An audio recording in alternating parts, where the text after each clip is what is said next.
Get over with this movie. Since the Industrial Revolution, we have begun to slowly kill off our planet and all of its life. There are natural causes to this, but the man-made causes far outweigh them. Storm systems are becoming stronger, sea levels are rising, and all life is facing changes. Our population is growing, and more gases are entering our atmosphere. We're destroying our forests that are so very important to us. However, there are several solutions that we can use to make sure global warming does not get the better of all life. Now that you know my topic is global warming, let's take a look at the problems it creates. According to Ross Geldspan, global warming is a serious environmental threat. The average global temperature has risen varies between 3 degrees Fahrenheit and 7 degrees Fahrenheit. The 10 hottest years have occurred since 1980, and the 90s was the hottest decade ever in the millennium. The planet is heating at a faster rate than any other time in the past 10,000 years. And according to John Houghton in his book Global Warming: The Complete Briefing, the weather is also affected by global warming. In 2005, there were 3 hurricanes that reached a Category 5 for the first time ever in a single season, and half of 27 tropical storms turned into hurricanes. And according to Picturing the Science by Gavin Schmidt, Joshua Wolf, and Jeffrey D. Sachs, in August, a heat wave in Europe killed 35,000 people in 2003. And also according to Ross Geldspan, let's not forget our own flooding in North Dakota in 1997 and 2009. In 1997, Moscow's coldest December in 115 years followed the warmest December the previous year. Storms are stronger because of rising temperatures and rising waters. And this causes stronger hurricanes, typhoons, and water oceanic temperatures, which are rising at about 0.13 degrees Celsius per decade. And in the 90s, the seas increased by 3 centimeters, double the average of the preceding centuries. According to James Hansen, global warming threatens massive sea level rise. Also according to him, sea level by 2095 will eventually be 5 meters.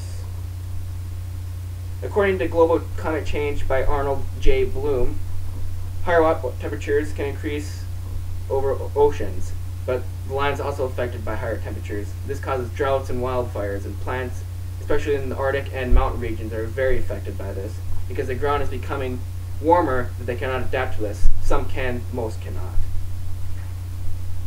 Plants are also beginning to grow in areas that they are not normally seen, and growing seasons for several plants are also affected.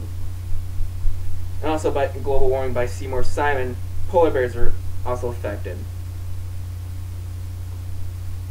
They are affected because they hunt in the spring and they use ice floes to get up north, and because the water is melting around, it takes them way longer to get there to get their food, and they swim near the shoreline, so they're basically drowning now.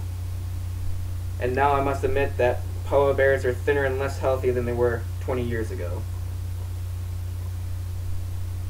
There are now that you know the problems global warming causes, let's look at what causes these problems. The natural causes are carbon dioxide and methane. They're released, according to John Houghton, they are released no matter what. But according to Environmental Defense, greenhouse gases cause global warming. The average natural CO2 level is about 180 to 300 parts per minute. Basically, methane is released from the Arctic tundra and wetlands, such as rice paddies. However, the man-made causes far outweigh the natural ones. Fossil fuels are burned. Basically, this causes CO2 to rise into our atmosphere. When digging up coal or oil, methane is released because methane is naturally in our ground, according to Edmund A. Mathis, his book Climate Change: The Science of Global Warming and Our Environmental Future. And then, according to Environmental Defense, greenhouse gases cause global warming. The CO2 level is now 380 parts per minute, which is 25% more than the natural ones in the past ever in 650,000 years. Because cars, airplanes, and coal plants, and factories emit CO2 into our atmosphere, is not a good thing. Population is another cause, according to Edmund A. Mathis, because more people means more food, and we use cows as food, which means more manure, which means more methane, unfortunately. Deforestation is also another problem. We are cutting our forests down, basically, and we all know plants take in CO2 to emit oxygen, and we need oxygen to survive. And without them doing that, we were basically using our forests as homes and using the cut down places as property. And because there's not enough CO2 that can get converted, so that's more rising into the atmosphere. Basically, we are taking advantage of our natural resources and giving nothing back. According to the climate challenge, now that you know what causes global warming, let's look at what you can do to help solve this problem. According to the book, The Climate Challenge, 101 Solutions to Global Warming by Guy Dancy, we should cut our greenhouse gases. We should carpool. We can make fewer journeys and install better installation so we don't burn as much oil and coal. This would lessen our need, and this would basically cause less CO2 and nitrous oxygen to rise into our nitrous oxide to rise into our air.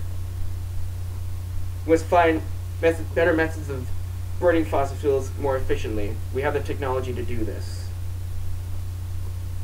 We should use low carbon fuels such as natural gas and decarbonized exhaust gases released from factories and power plants.